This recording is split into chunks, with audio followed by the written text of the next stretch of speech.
How do we know when to prioritize love, vengeance, or freedom? Well, today we're going to be answering that question and a lot more in another campaign of our Geeks on a Roll series. Just kind of like a light tabletop kind of game that we play where the GM comes up with a campaign and the players will pick some characters from across our favorite fandoms to see how they might interact with the story. I am your GM today, Joshua Noel, here with two astound, well-known players. Christian Ashley, back again. The record setter, Christian Ashley, Mark Flower. We are going to score the team and how you do in the game. Their record, 48 points. We're going to see if Mark Flower is the determining factor or if Christian's teammate today, Liz Clyde, is going to hold him back. Liz, are you prepared to hold Christian back? I'm prepared to have luck on my side and for Christian to take it easy on me because I'm pregnant and I could cry. Yeah. All right. Well, as mentioned before, I'm Joshua Noel. I'm going to be your GM today. Today's campaign is titled Heaven's Escape Room. And I'm excited to see what they do with it today. The characters they were told to pick from, so you guys kind of know, was a female lead, a Boy Scout character, a religious leader of some sort, a promiscuous character, an anti-hero, and a mythological character. What they came up with was Hermione, Daredevil, Captain America, Captain Jack Harkness, and some people whose name I can't pronounce off the top of my head. So Christian's going to do that before we get into what we're geeking out on. Yeah, Bakugo and Sun Wukong.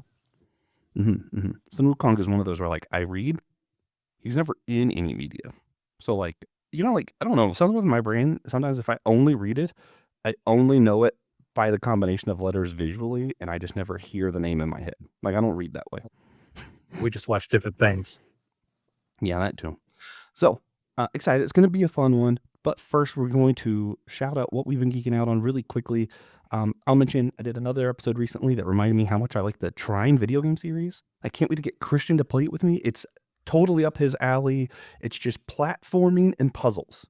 His favorite things to do. But no, I've been having a lot of fun. The aesthetics are great. It's just a good nighttime thing to make my brain work a little bit and then pass out. Christian, what have you been geeking out on? Star Wars Outlaws came on PlayStation Plus recently, and I'd always wanted to play it and didn't have the money. And since I already paid for that, brought it up, and I'm just a couple levels in. I'm enjoying it so far. It's a little janky, but I'm getting used to it. Nice. Liz, what about you? Randomly, The Resident. So it's a medical show, pretty much House and Grey's Anatomy had a baby. I'm really into it right now. Nice. All right. Well, some of the other, regular work, we're going to shout out one of our financial supporters today. I'm shouting out the one and only Russell Gentry. Russell, you're amazing. Also, Russell just opened a restaurant with his wife. If you're in the Matthew Monroe area, check out Moe's Barbecue.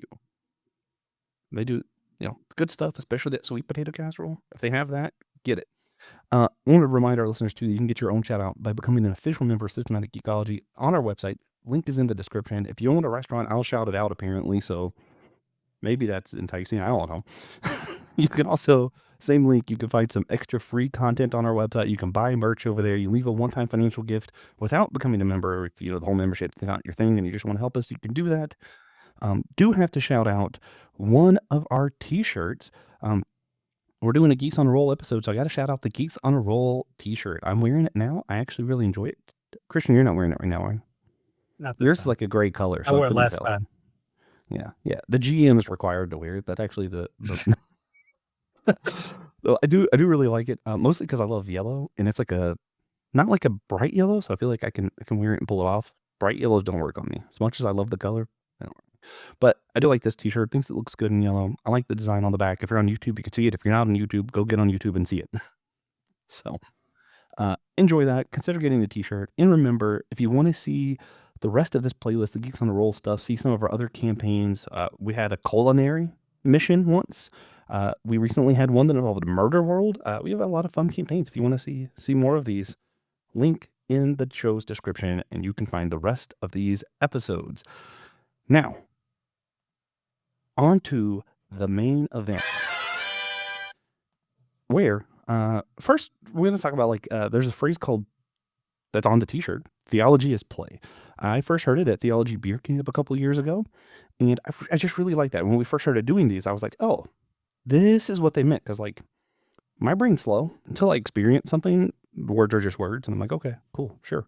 But the thing is, doing some stuff through play, taking it with a different kind of seriousness, not saying it's not serious, I think allows you to open your mind to different perspectives and challenge your own perspective. We're not going to talk about it too much today, but I think it is important that we do play. We do theology as play in some of these games because it allows you to see what would these characters do in different situations, and some of that's going to be based off their beliefs. Today's going to be very on the nose, so I don't want to spend too much time explaining it. But Christian, Liz, anything as far as theology and how we do it with one another in group activities, that kind of stuff, do you guys might want to mention anything else?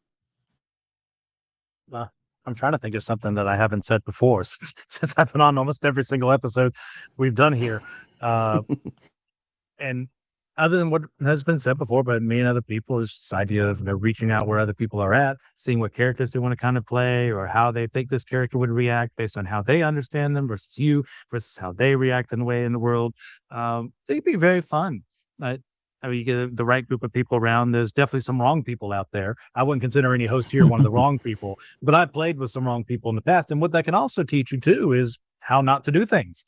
And a good lesson to learn is how not to do things well, so that you do things well. Hmm. Yeah. Well, it's something that's it's actually fun with how we've been doing these campaigns is we include something that is spiritual of some sort in each one. This one's more on the face than a lot of the other ones, but when you have a character that you're like, I don't believe that way at all, you're forced to think of well, why would they believe that? And it allows you to put yourself in a different perspective. I think that's really helpful. So if you haven't seen the other episodes, they're not as much on the nose as this one's going to be. Check it out. I'm going to do a disclaimer for those on YouTube. If you were on the regular main feed, you already heard Christian's voice giving you a disclaimer. I don't foresee there being any crude or profane or explicit language used in this episode, but some topics might not be great for younger children that will probably get brought up. I'm just saying that as GM who knows what the campaign's about. I do want to throw that out there. Real quick, that's something very important to bring up in certain role-playing scenarios as well, is that you're basically your session zero kind of idea of what is acceptable, what is not to deal with your players, and to bring it up at the forefront is one of the best ideas possible, because this way it doesn't take people by surprise. It's not shock for the sake of shock factor. It's something that it actually, you're trying to tell something with this. You're just not doing it for the sake of doing it. Yeah. And again, I know the people who are on this episode. None of us are particularly crude. It's just, some topics you might not feel comfortable having to discuss with some people. So, that in mind, there's one that I don't even understand here. Okay. With your team, I want you guys to break down why you chose what you did, and we're going to do a little bit of work with this too, because Mark Flower was originally going to be part of this episode. We're going to have 3 players. He used AI to come up with some options, then you guys chose from that options. Mark Flower wasn't able to make it. Hopefully he'll be on another campaign in the future. But for your female lead, you guys went with Hermione Granger. Yeah, you guys want to tell me why Hermione? I went with the flow because, as we all assumed, Liz didn't really care what we did, so I'm just here. But I know who Hermione is. Yeah, in my mind, I'm the 3 Liz would care the most about. Probably Hermione, Captain Jack Harkness, because or maybe, I don't know if you did, Doctor. I know Taylor does. And then the guy who starts with a B. I know some about him, but I don't know how to say his name. Yeah. And I don't know much about him. All right. So, Christian, why Hermione? So from the list that Mark had generated, we were discussing between ourselves, who would work. And it's Hermione made perfect sense to me, very smart and adaptable. Also a little haughty, so that can get away sometimes, but haughty because she knows she's great at what she does. So I think that would really be fun to play into. Then for the religious character, Matt Murdock made the most sense to me, especially he didn't start off this leader. Oh yeah, religious leader. He's your priest. Okay. Yeah. The idea being it's when later writers came along, made him a little deeper as a character, showing his Catholic faith and the guilt he feels from failing to do certain things in the past, and how does he handle things as a superhero in the present, make perfect sense. Then for our next one, we have Cap. I mean, can you have a better Boy Scout other than Superman?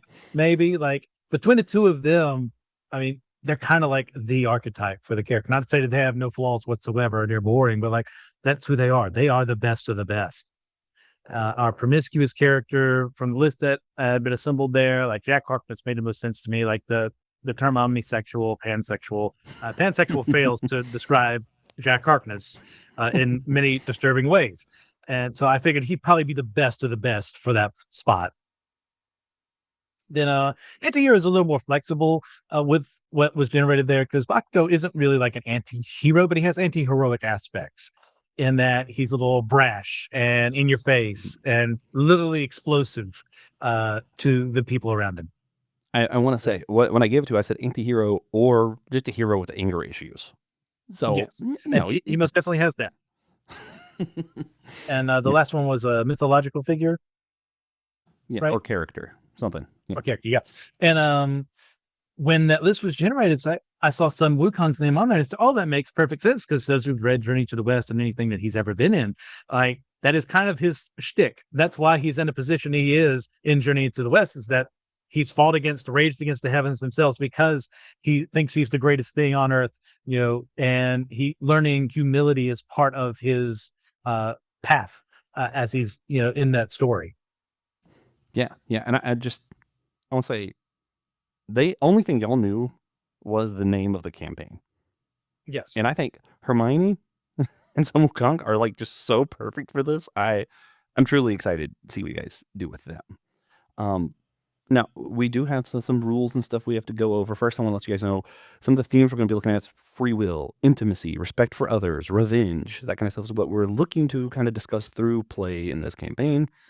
The rules, I already have notes inside and stuff that aren't on the outline, ready to go. We're crafting a story together. So we're going to do our best to try and say yes and rather than no, you can't do that, which I've been bad at in the past. I'm trying to do better. There's only going to be 7 rolls and 2 coin flips for the whole game, period. There could be less, but no more. I'm allowed to choose when 2 of the rolls take place, and the coin flips, you guys can have the other 5 rolls throughout the game. There can be some kind of puzzle. It's going to be, kind of that kind of deal. And at the end, there are slides. Christian added something that I really liked of negative points. So at the end, they can lose or gain some bonus points, as well as their normal grading criteria. We usually grade on mission status, how well did they complete the mission, teamwork, how well the team works together, sustainability, do we see this team sticking together afterwards, how strong the team is, just pure strength, and then how fun the team was. So that's what we're going to be grading on as we get into this story. I'm excited for this. Are you guys ready? We ready to go, Christian? You have that 6-sided dice, right? One of my 2 rolls is going to be that. Okay. Yep. So, okay. Your 6 characters awaken to the scent of old books, cedar, and coffee lingering in the air. Warm lamplight spills across a quirky American bookstore with crooked shelves packed tightly with theology books, poetry, and worn paperbacks. The place feels cozy, but strangely timeless, as though every book was placed with purpose. You're awakened at a table. As your focus sharpens, you realize you're seated together at the back of this store alongside all the other characters here. I think most of you don't know each other except for Daredevil and Captain America. So you have some confusion, but you have a weird feeling of just comfort and ease that you probably shouldn't have in this scenario. There's open Bibles, notebooks in front of you, steaming mugs sit before you, all arranged for a study according to the chalkboard nearby of the Song of Songs. Written in neat script is tonight's question: what are we afraid love might demand of us? None of you remember arriving at all. Take it away. Be afraid love might demand of it. I think for everyone involved, of course, Matt and Steve will be thinking about past love interests and how they handled those both poorly and well. Hermione, definitely her mind will be on Ron. I'm assuming it's at that stage in their relationship at the very least. So, love demand of us. Okay. So I guess names are exchanged. Jack is thinking, oh, well, open buffet. of love right in front of me.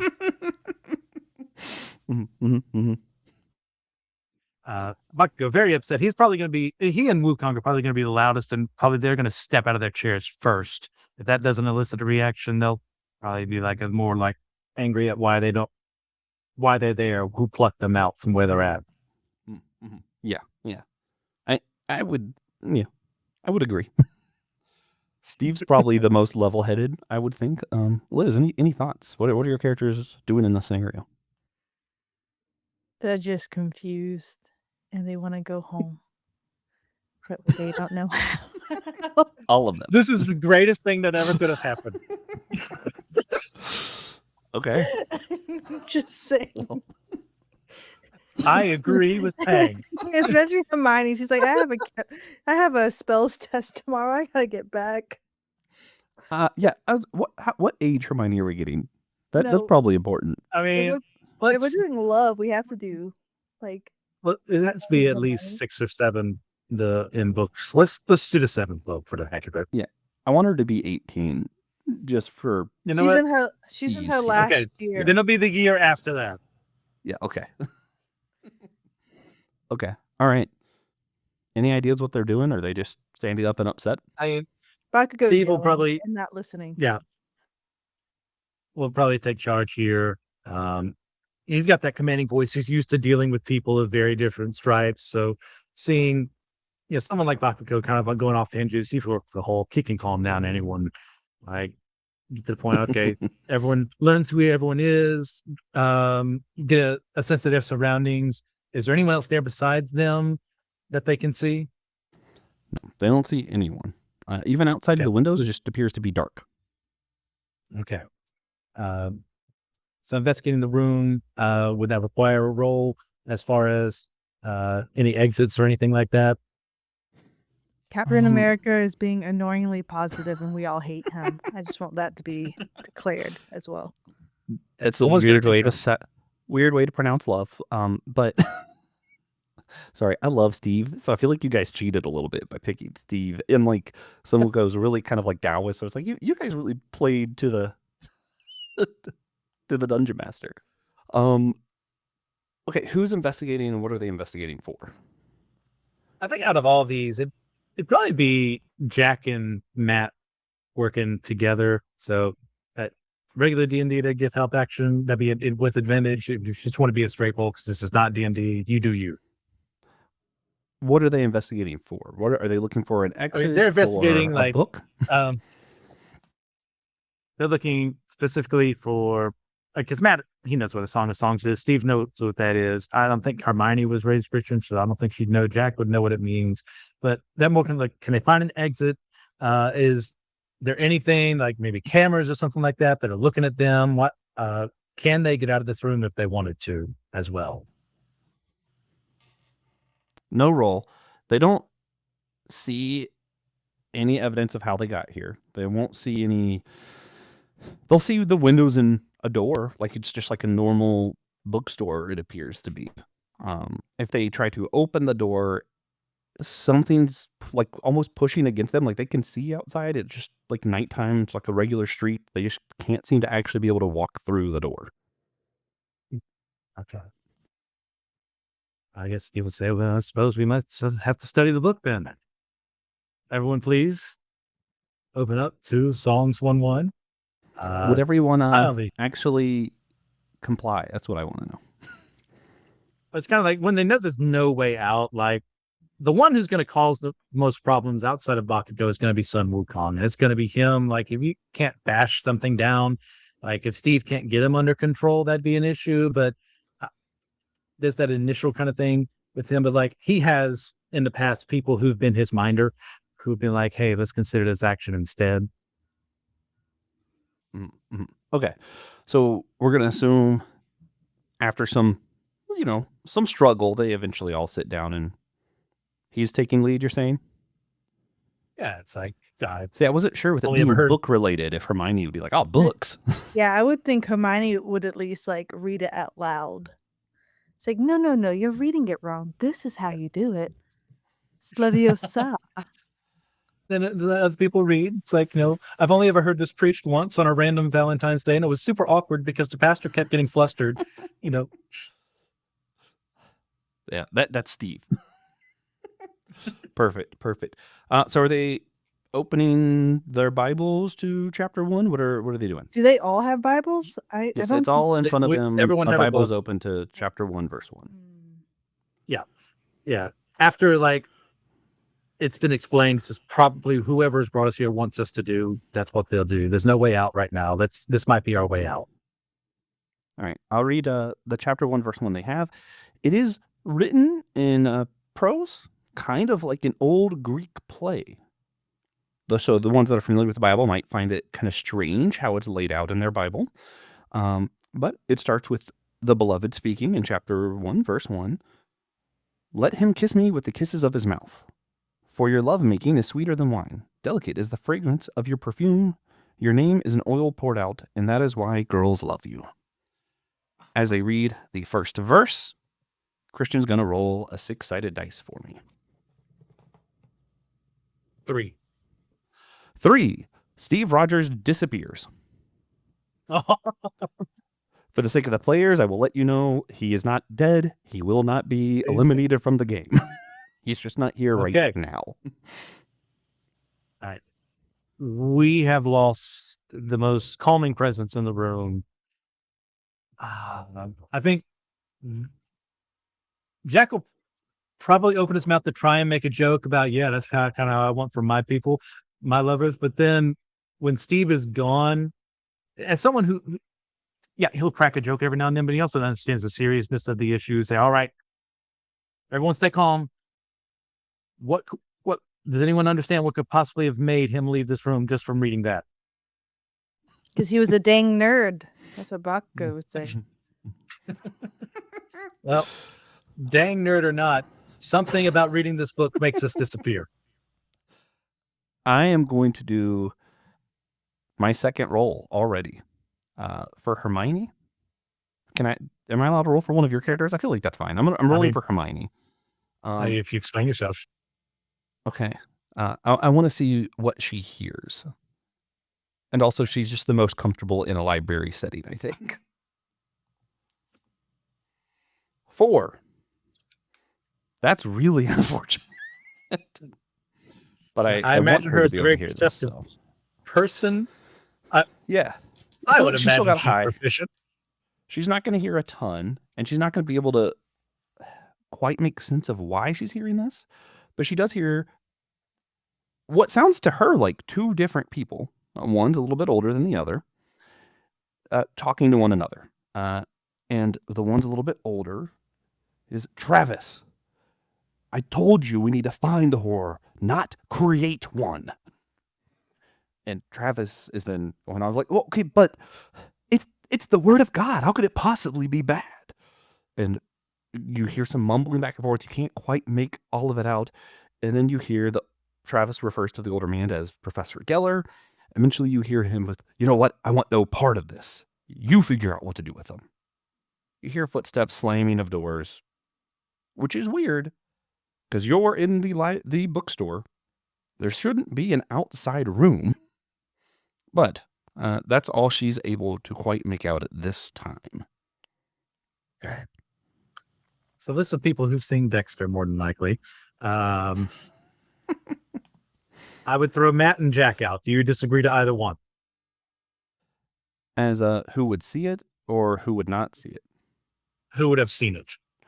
Yeah, I don't know. I definitely think Jack probably. Definitely. Because he's had nothing to do in basically eternity at some point. Yeah. And he's a man of the world. I'm trying to remember that season as we speak. Okay. Now,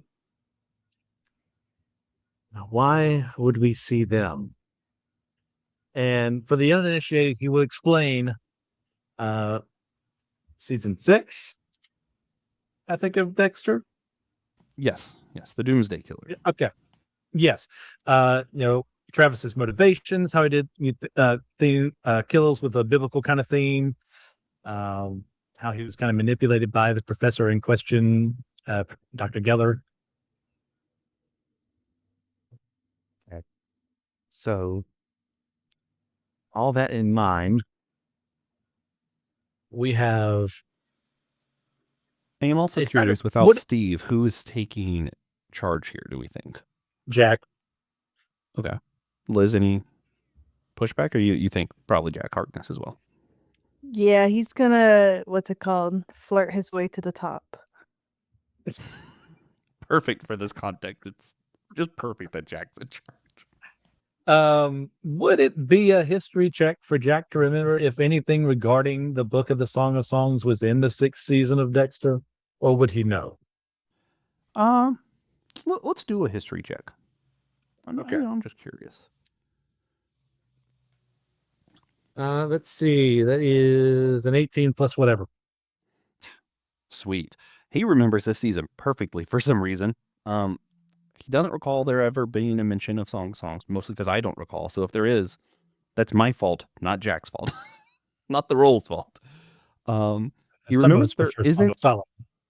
He does remember there isn't actually two. He knows that there is only one, so he's had some mental issues going on, and there didn't really seem to be. They were punishing people who already committed sin, not forcing people into situations like this. So it doesn't fit the MO at all.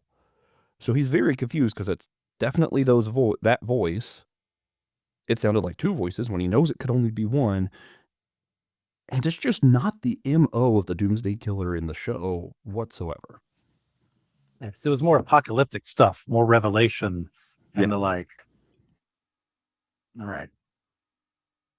Okay, so anything similar to this going on in their lives at any one point in time? Like, does anyone think we're being sent here to do something about this? To know context, to maybe even guide him? Are we as angels on the shoulder in this scenario? I think It's like Sun floating out Wukong- ideas to the rest of them. I think Sun Wukong can tell this is a trap of heaven.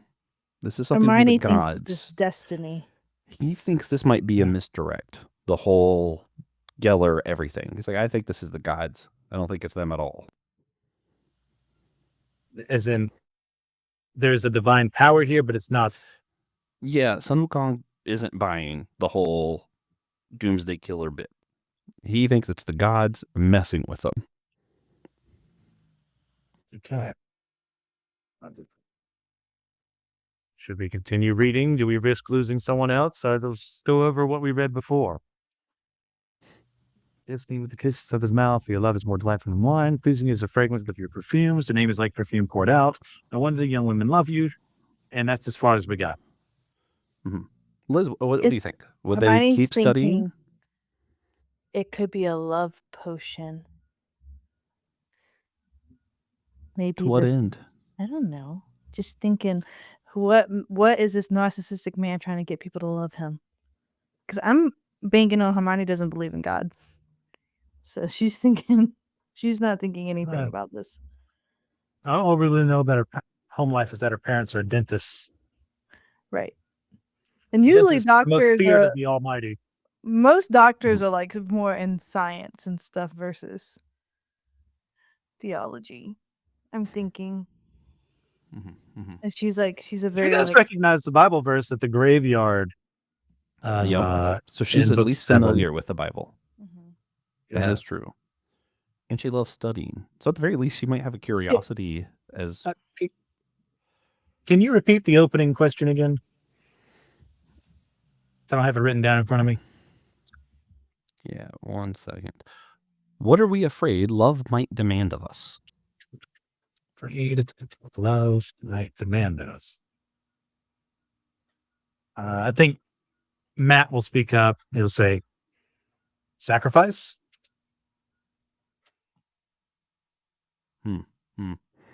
So he's answering the question, or is he talking about the verse? He's kind of talking about the question in light of the verses they read. And like, Cap was willing to lead us, and he was the one who was sacrificed in this situation. Maybe I'm misreading things, misinterpreting them, but that might have something to do with this. Thoughts? Does the group continue to discuss this verse, or are they moving on? Moving on. I just want to know what the rest of him you think they're going to do, not what you would do. Oh, I think Hermione That's- needs more context so she can understand it better. And Bakugo is But- bored. But with the I want to lean sacrifice more comes from into what you said about Hermione. Okay. What do you think? What do you think Hermione wants as far as like you said she wants more context? What is she looking for? But in light of what Matt said, would the sacrifice mean, in the hopes of finding a way out, the person who reads might be the next one sacrificed? Does that mean that person has to be willing to make the sacrifice at this point in time? Now that we know, Bakugo would do it. He's not afraid of anything. all right.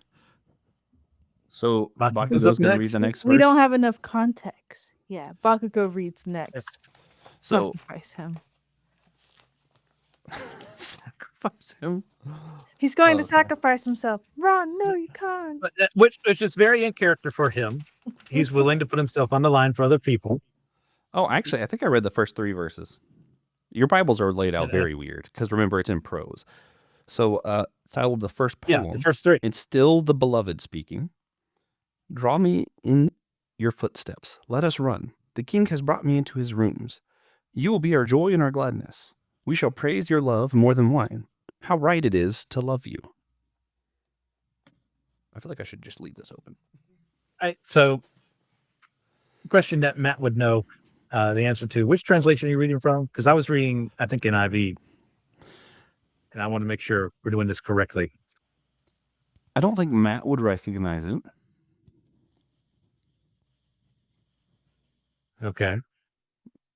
I'm not going to do a roll or anything. Hermione is intelligent. Yes. Liz mentioned she wants more context. So she looked at the front of the Bible. She's looked at other things. There are other versions of the Bible around. There are a lot of commentaries that seem to be almost like, look like they're jumping out of the bookshelves. Like really specific books. And at the front of the Bible, it does say the New Jerusalem Bible. Okay.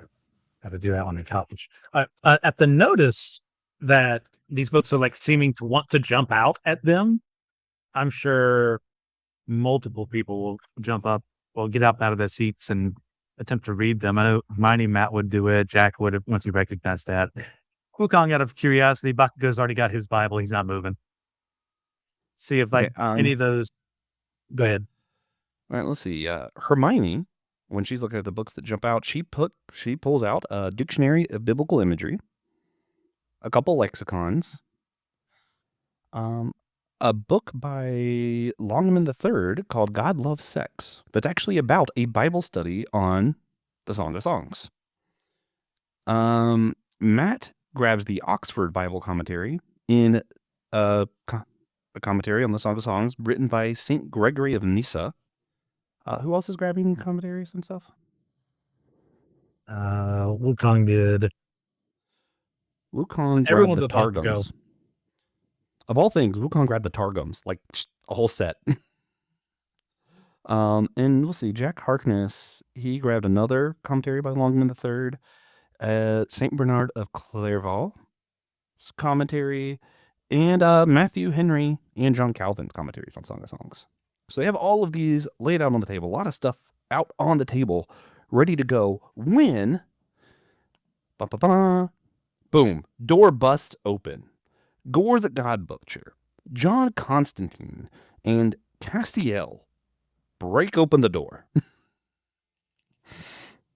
I don't know how any of your characters would know any of these people, but they bust through. They're we found them, and Castiel begins to speak. He's like, you guys are probably wondering what you're doing here. We're not sure yet. There are many other groups like yours. I want to bring you back to some friends so we can discuss how to truly get you free. And then he's interrupted by Gorr the God Butcher. He says, I'm tired of this. You guys keep saying they're going to be here. They're not here. I'm tired of waiting for the gods to show. I'm bringing the war to them. If anyone wants to come with me, it's time to kill a god. I'll pause in case any of your characters might respond to Gorr.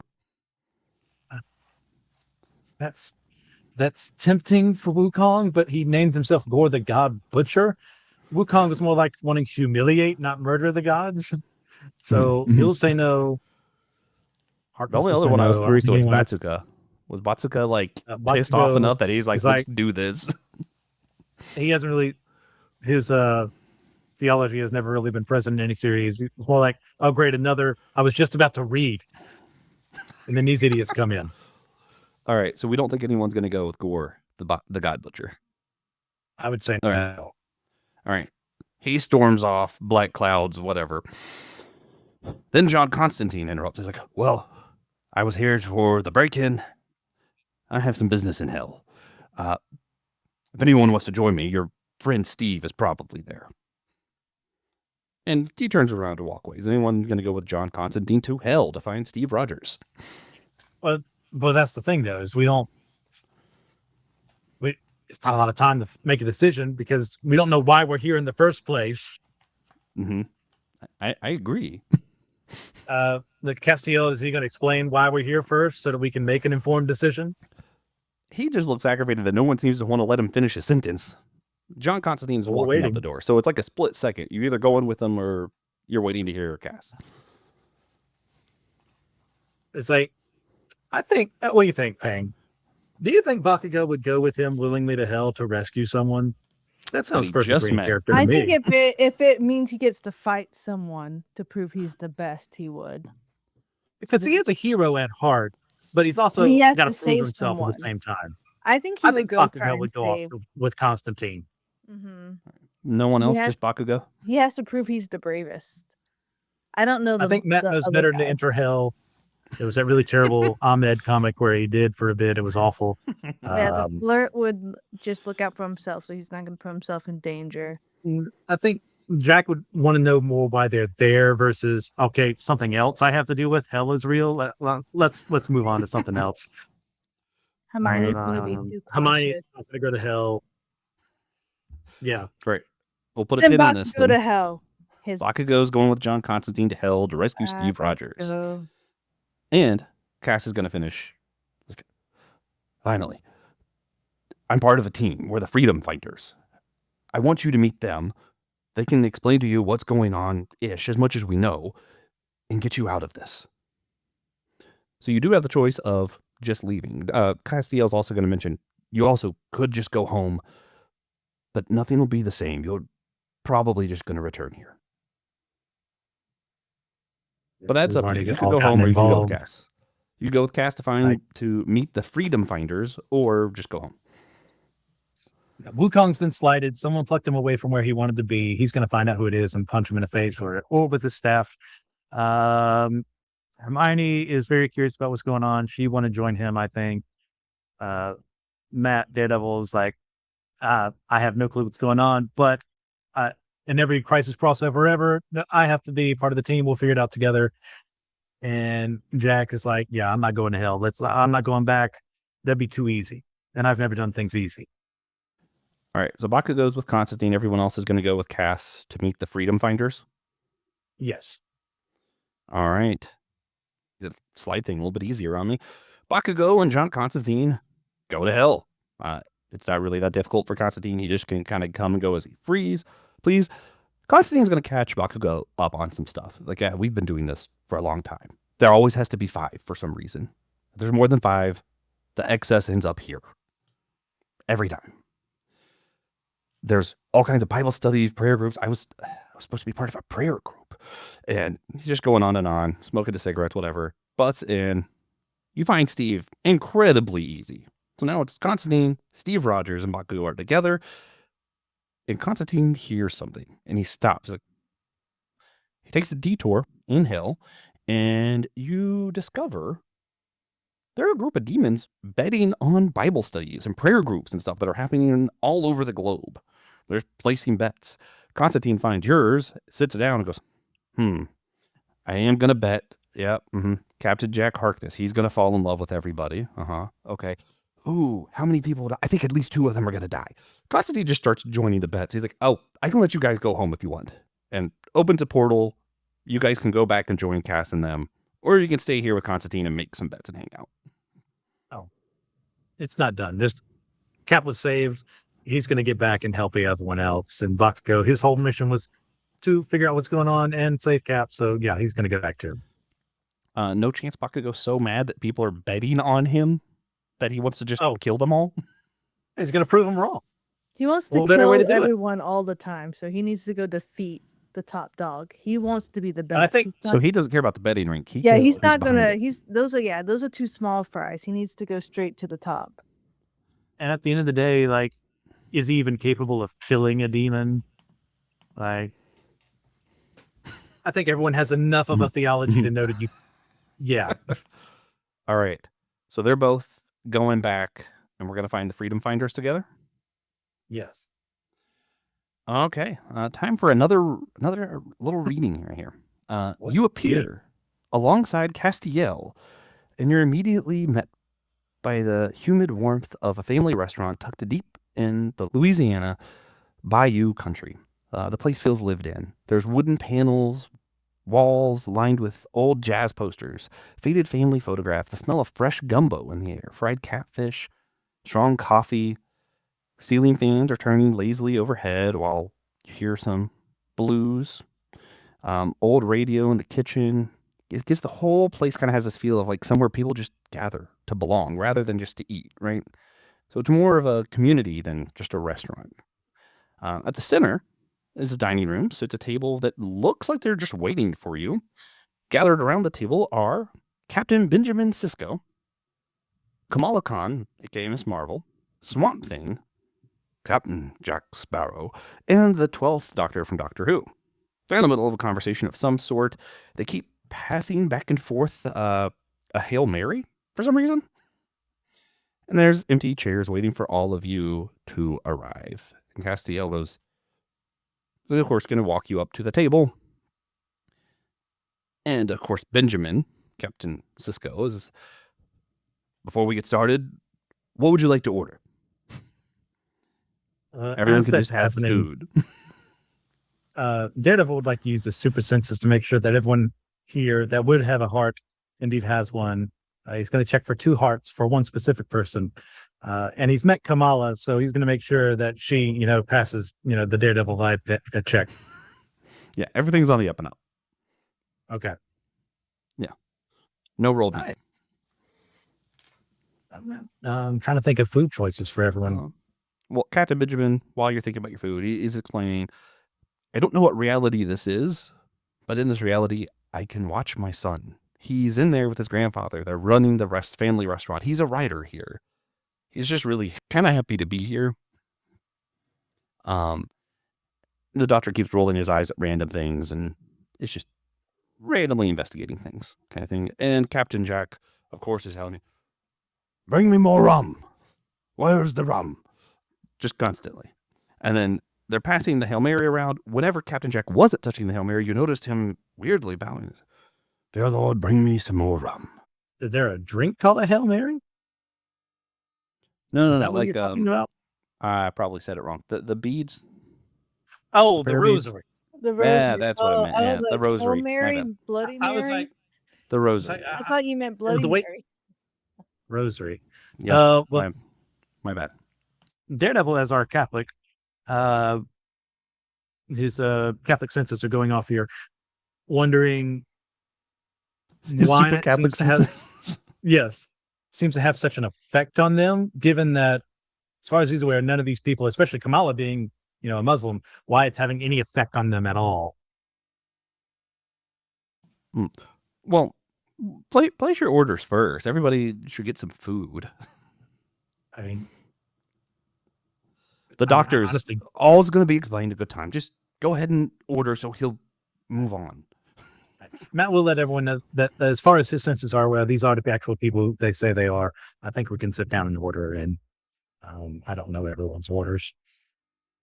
I just Really, assume no they get mind. some good food. Gumbo, some fried shrimp, rice. I would whatever. try Cisco's gumbo in a heartbeat. Jambalaya. Yeah. Some po' boys. I don't know who on the family would. I feel like Captain Jack Harkness would want a po' boy in my mind. I don't know, I think that's a thing. Liz, any ideas on like what Hermione's food order might be? She'll get a salad.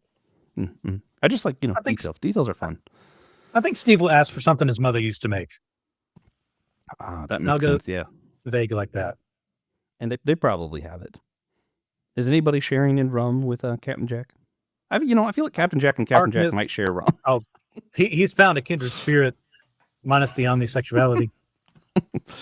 Perfect. All right, so once you get your food, you start drinking, whatever.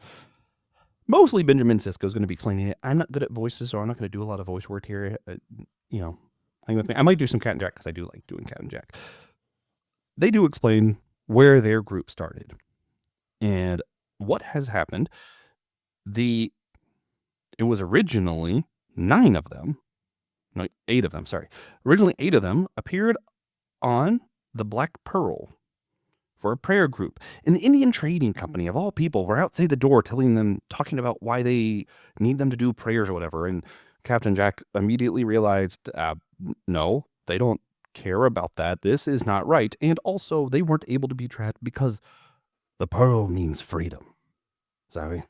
There were no locks. They were just able to leave. But they still constantly have this urge that keeps growing that they have to pray. But as long as they're touching the rosary, that urge seems to subside long enough for them to do something other than pray.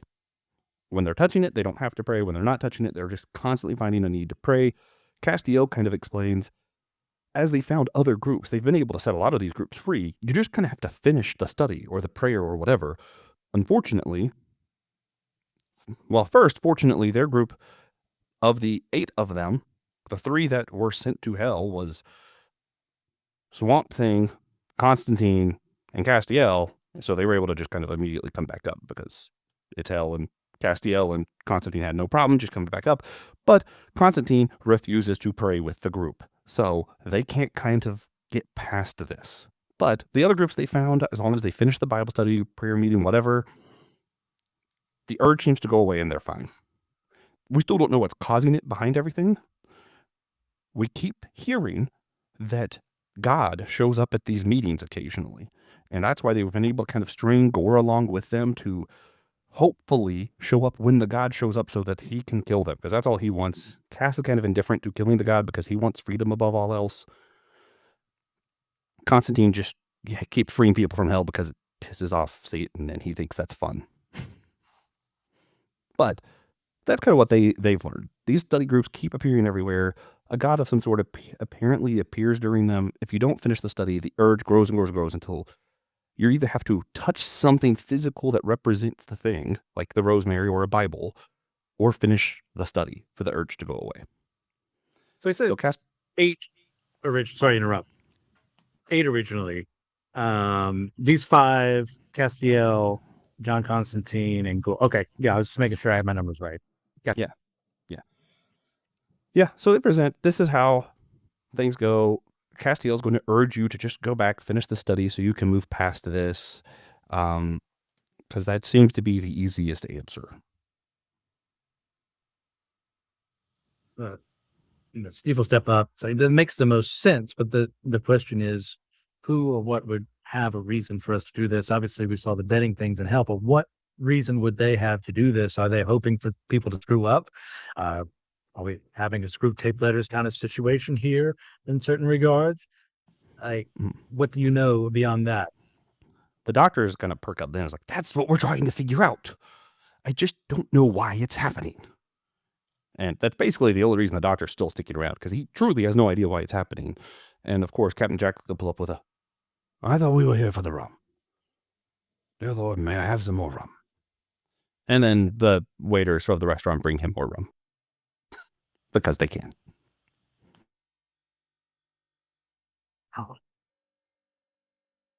To train, what's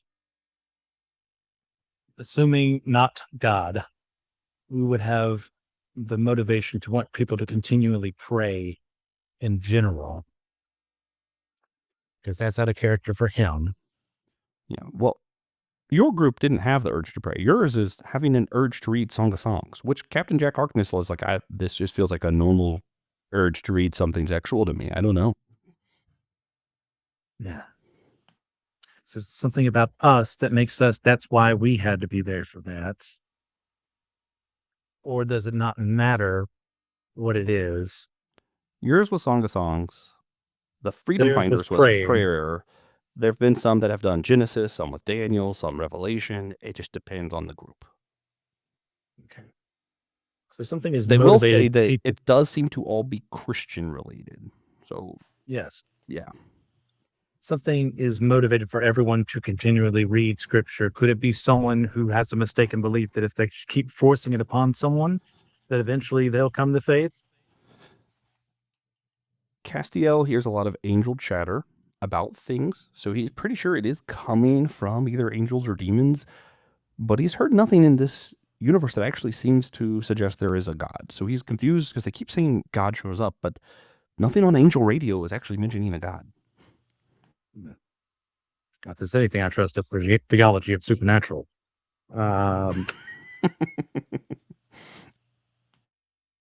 So what do we do? What is our choices if we can just leave? Which seems like the wrong choice. Yeah, that would get us our freedom, but we're not sacrificing something. No greater love is there to give up one's life. Would that be something that might be brought up here? Is there a reason some of us may have to actually sacrifice our lives to let others escape? Well, no one's had to sacrifice as far as they know. Well, that's They just had to finish the study. Yes. But part of the study meant that Cap left for a bit somehow. Well, it happened to every group. It has to be 5. There's more than 5, the excess just goes to hell. Because there's only supposed to be 5. Wait, but he left and he went to hell. Yeah, he was the extra. So he went to hell. He didn't die though. Oh. Wait, it happened to every group. 5, but their group was 8. Yes, and then 3 of them ended up in hell, Constantine, Castiel, and Swamp Thing, but they were able to leave pretty easily because Constantine and Castiel. Okay. Sorry, I'm getting lost in the weeds. Yeah, every group it just has to be 5. And the X's just keep ending up in hell, and Constantine just lets them out because he's onto what's happening. All right. Pang, I love you, but I need someone I can bounce ideas off of. Dude, I'm here. I'm right here. You can bounce and it might go straight back to you, but yeah, that's what I'm saying. I love you. I wish someone else was here. I made it clear at the beginning. I'm winging it. Because we all know what Pang would do. We all know what Pang would do. Pang says go home. But what would these characters do? That's what we need to know. That's what I want to make the character do. Go home, Hermione. They can. She's not backing down from a challenge. No, Matt's not backing down. Steve's not backing down. Bakugo, demons are banging on him. They probably bet that he would leave. He's going to blow him up later on. All bets are on him killing somebody. Oh. A lot of the bets have him killing the rest of the team. I mean, Jack has lived through eternity, so what's another couple extra whatever years here as an immortal? Wukong, same thing, immortal. He's been challenged by someone who thinks knows more than him. Like, there's no reason any of them I see leave. Yeah. But like, what do they do to help figure this out? That's where I'm stuck right now. I'm in a circular loop. Cass suddenly gets excited. He's like, well, why are you thinking about it? In case you do go back, I want to make you some bread. Every Bible study should have a bread. And he's going to go to the kitchen. Goes, anybody want to come with me to bake bread? And he, of course, goes to the kitchen to bake bread. Cass just having one of his crazy moments. I don't know. So they can't just leave this scenario and keep moving forward? Not if they're going to be in character. They can just leave. They'll just constantly, the urge to read Song of the Songs will grow more and more and more and more and more. Yeah. Forever. That's fine. Hermione knows how to cook. Steve knows how to cook. Matt knows how to cook. Bakugo doesn't. Surely Jack knows how to cook. I don't know. He was frozen for a long time. And back in that day, the women cooked. I'd say, out of our assembled here, it's probably a very dangerous thing. Everyone but Bakugo and Sun Wukong are going to go help assist Castiel. Mm-hmm. Yeah, I mean, it's pretty easy. Cass is just baking bread. He's talking to you. He's like, Cass's concern is like, people shouldn't be controlled. People should have freedom. But I have a really hard time being angry still. Every single scenario, the people grow closer together. They form community. I have a hard time being angry about that, but they shouldn't be forced to. And, you're just kind of casually talking while baking bread. But that'll probably be like Steve and Matt's big deal too. Is that I mean we work with different teams at different points in time. Daredevil less so than Captain America, but it's always been people who wanted to work and stay together. This whole forcing you is like forcing you to act against who you are. And it's like sometimes some people, they're just not meant for stuff like this. So whatever entity is doing this, both of them are under the idea it's not God and it's not an angel in his right mind, probably a fallen angel who thinks he's an angel, or a demon manipulating situations to screw things over. If we're just keeping to an angel demon paradigm there. But there's like, they're struggling, like, would it be a religion check to see like who could be behind this? If it's some other deity out there that is known for something like this, that would want these disparate groups to join together for the singular purposes of Bible studies and a Christian viewpoint.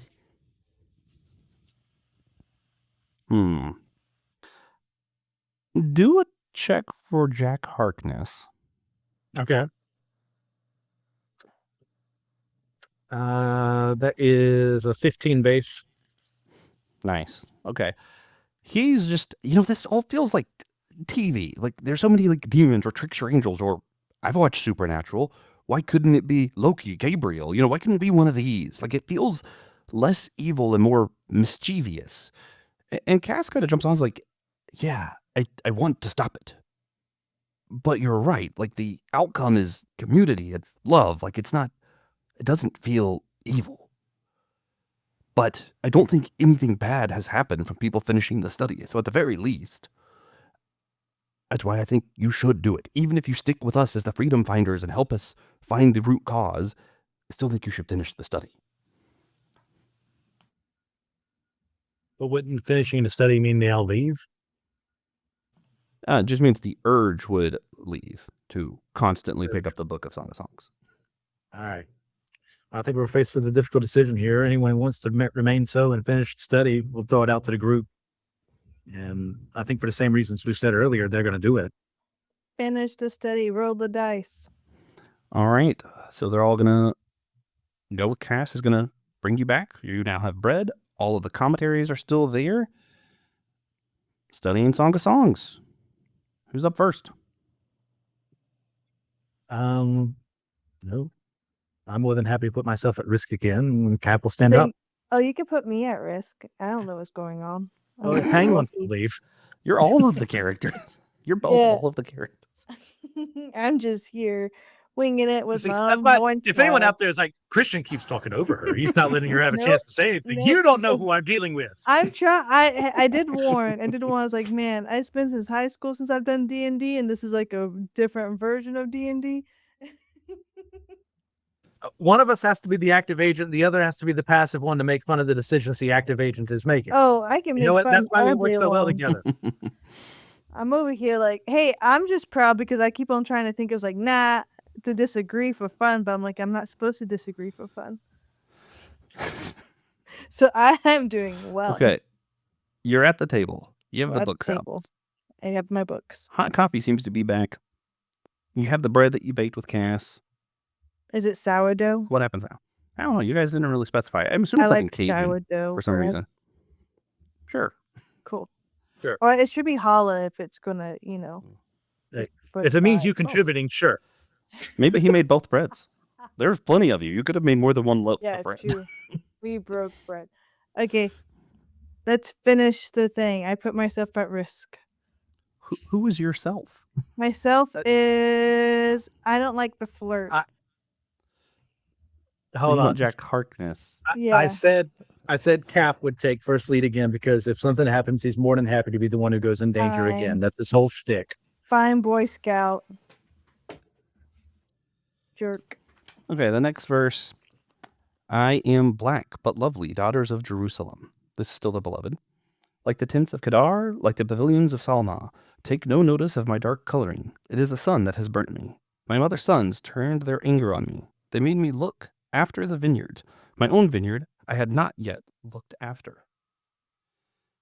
As it was being read, suddenly appeared an angel and a demon. You have Aziraphale and Crowley from Good Omens. And Aziraphale, of course, is starting with, I am so sorry for all this. I am so sorry. I wish he would stop doing this. And of course, Crowley was, oh, come on. They're getting something out of it. The community, it's good. And Crowley, the demons are placing bets. This is not okay. And of course, Crowley just keep coming up with excuses. Yeah, of course, bets. I get something out of it, but so do they.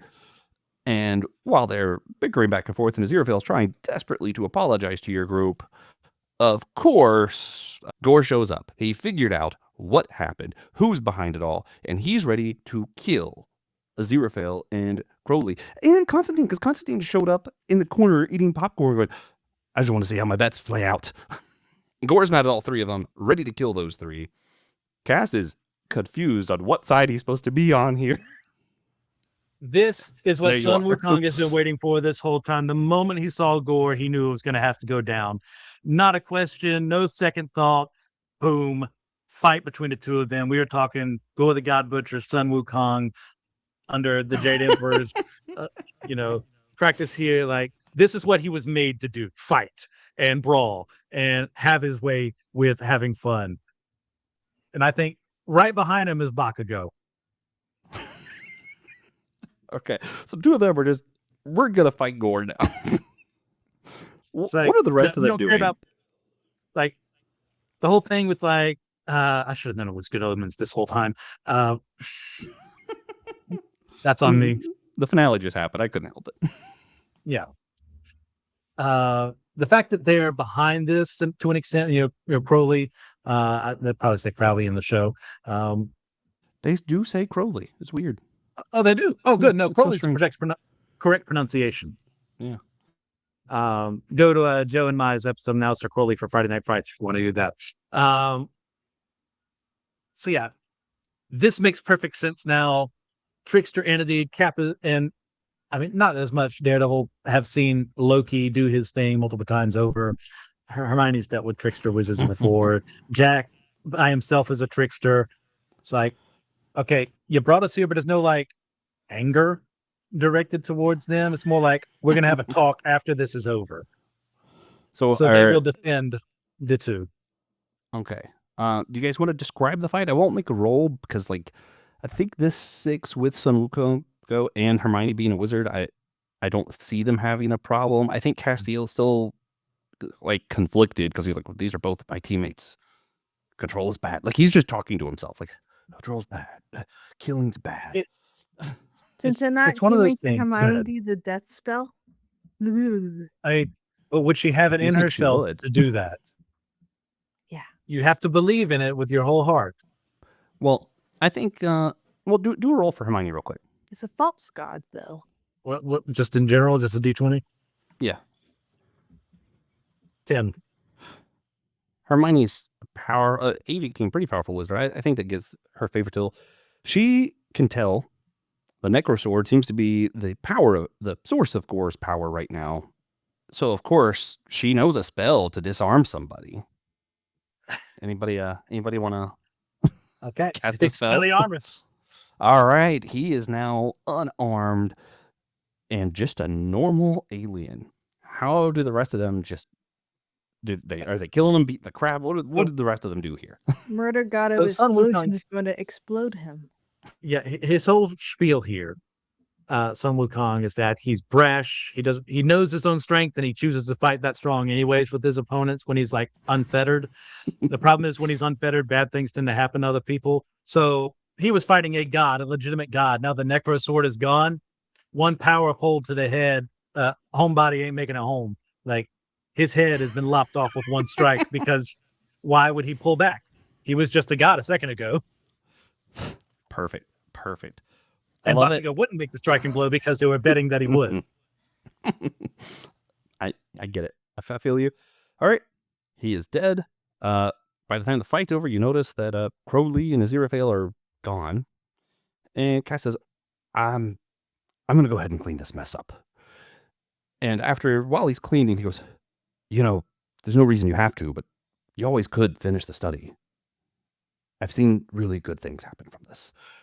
And he's cleaned and he disappears. You guys are now left, no longer having an urge to read Song of Songs, still in the bookstore, still have the commentaries and stuff out. What does the team do? How are we wrapping this up? I think Hermione's going to want to finish reading the study. I'd agree with that. Holdout potentially might be Jack, but I think at the end of the day, like they got what they got done. Wukong got to kill a god. Bakugo got to prove to those devils and demons that he wouldn't do what they wanted him to do because he's better than them. You know what?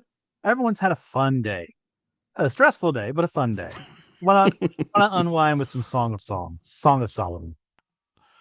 All right. Do you want to describe how the study goes, or are we happy just saying they studied it? I'm sure Jack learns nothing from the lesson because hedonism is his creed. Let's say, yep, that's kind of hot. Forgetting what the purpose of the book. Every now and then, he's not going to blush, but he's going to have that obvious oh, I wasn't ready for that one. It's been a while since I've read this. Matt, stoic. Sun Wukong's yeah, I wish they'd gone more into descriptions. Bakugo, this might have been a waste of my time. You guys are all right. I forget Hermione.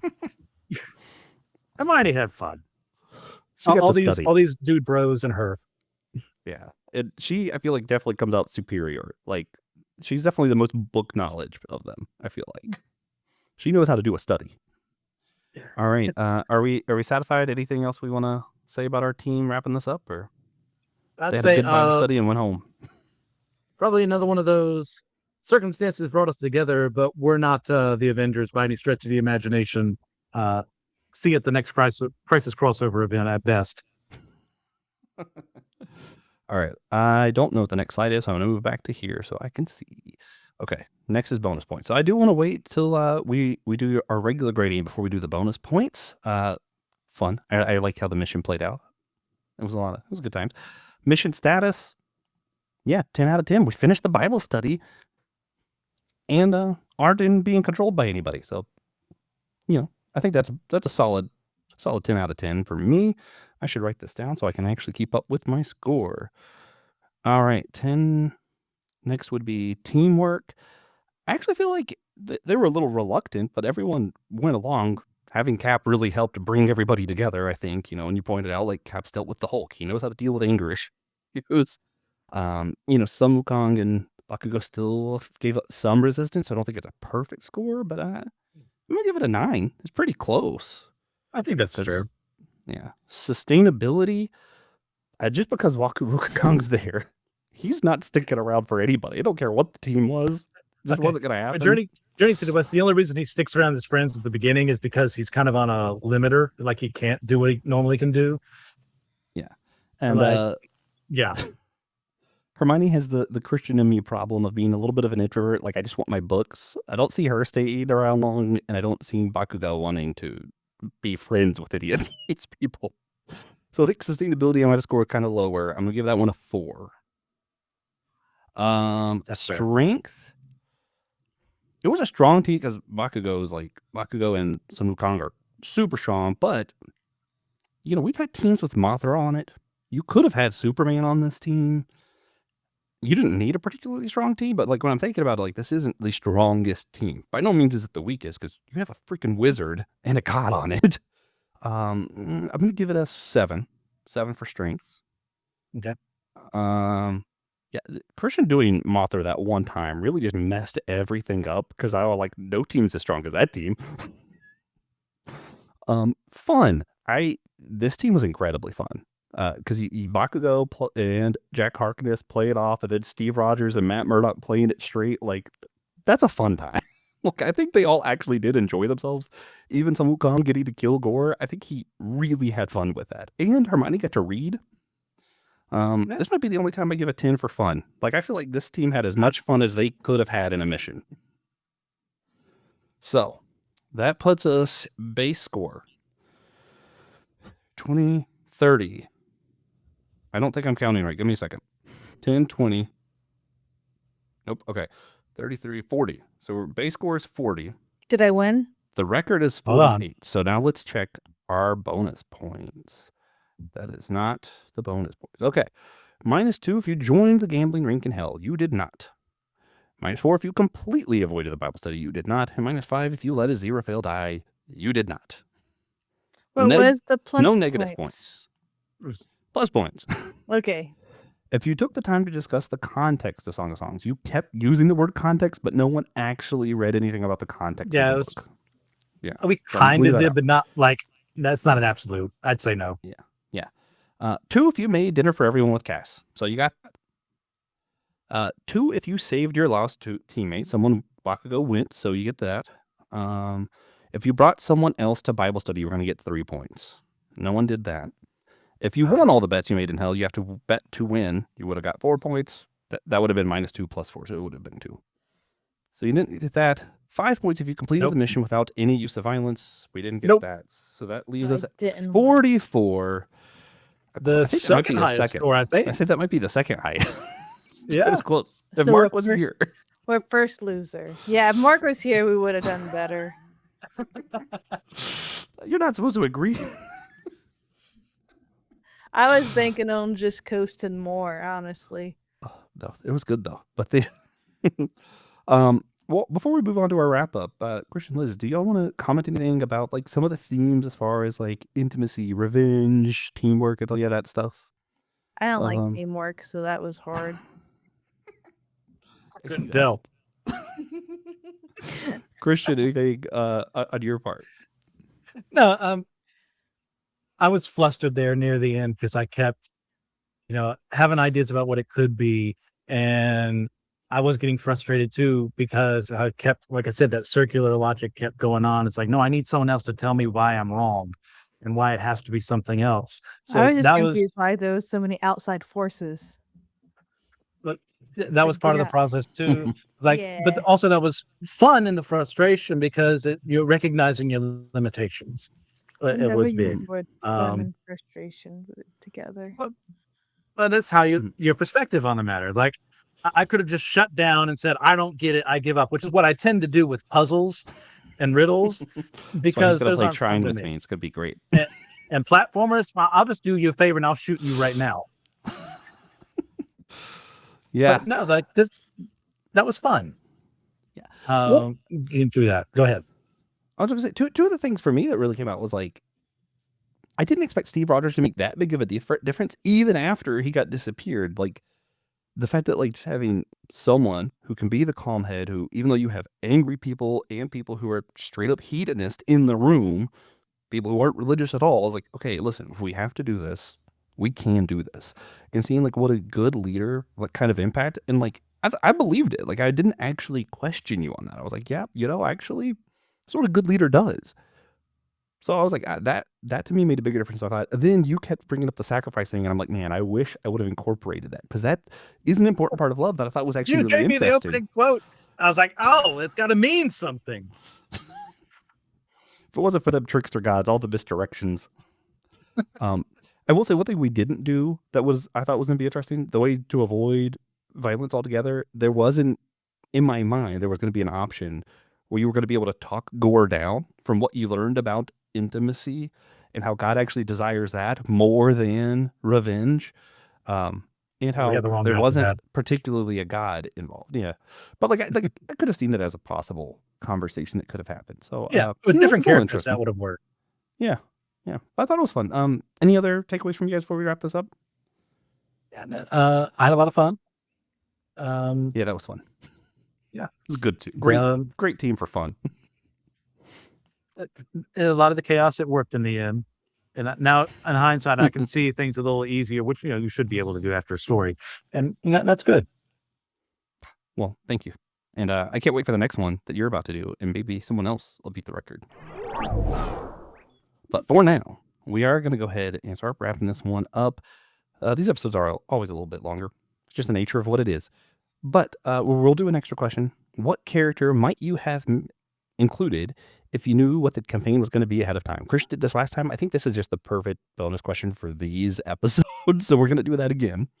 But first, we're going to talk about some of our recommendations. I'm just going to go ahead and recommend read the good things. Read Good Omens. There is an audio book on Kindle where David Tennant does the voice for Crowley. So I like the book a lot better than the show. Like they're both good. But if you could read an audiobook and hear David Tennant's voice, perfection. And if you do it through Audible, you're not supporting Neil Gaiman, which I think is a plus, or not directly supporting him. Yeah. Potato. Christian, what about you? Any recommendations for anybody? I will say I had it up earlier before I had all that computer issues. But you can read Journey to the West. I read it in college. I don't remember which translation it was. Maybe it's there, maybe it's not. You can go straight to the UNC Wilmington Library, and I don't remember the section. Whatever translation that is, that's the one I read. So read that one. Perfect. And Liz, any recommendations? I'll do this on my husband's behalf because I don't really have one, but he's really into Dungeon Crawler Coral. I've heard He's so been- much about this. He's almost like done with the series, and he's been like chewing through it. So I'm gonna recommend that because I think it's about to get a TV show. So I told him I would watch the TV show with him. Nice. If you were thinking about reading the books, you might want to start before the TV show comes. Nice. I might actually read that. I just keep going back. There's just too many things people want me to read. But for now, guys, do us a favor, rate and review a show wherever you get your podcast. It helps the algorithms think the show is important so other people see the show. And we like when other people see the show. So do us a favor. We really appreciate it. We also really appreciate our financial supporters. Today, we're shouting out Russell Gentry. Russell, we love you.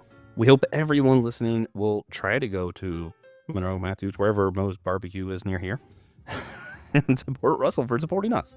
I want to remind you guys also that you can get your own shout out by becoming an official member of Systematic Ecology. You can do that on our website in the show's description. You can find a link for that. Same link. You can get free extra content over on our website. You can buy merch. You leave a one-time financial gift without becoming a member if you're not into like subscriptions. Speaking of the merch, Geeks on a Roll t-shirt. I really do. I love this shirt. It's super comfy. All the shirts are comfy, but if you like the design, check it out. Consider getting yourself one, and you support the show in doing so in multiple ways by giving us money, which we need to run the show, and by letting people know that the show exists, which is pretty cool. Guys, of course, we also want you to do one very important thing for us. And remember that there's a link in the show notes for the whole playlist of all the Geeks on the Roll. And remember, we're all a chosen people, a geekdom of priest.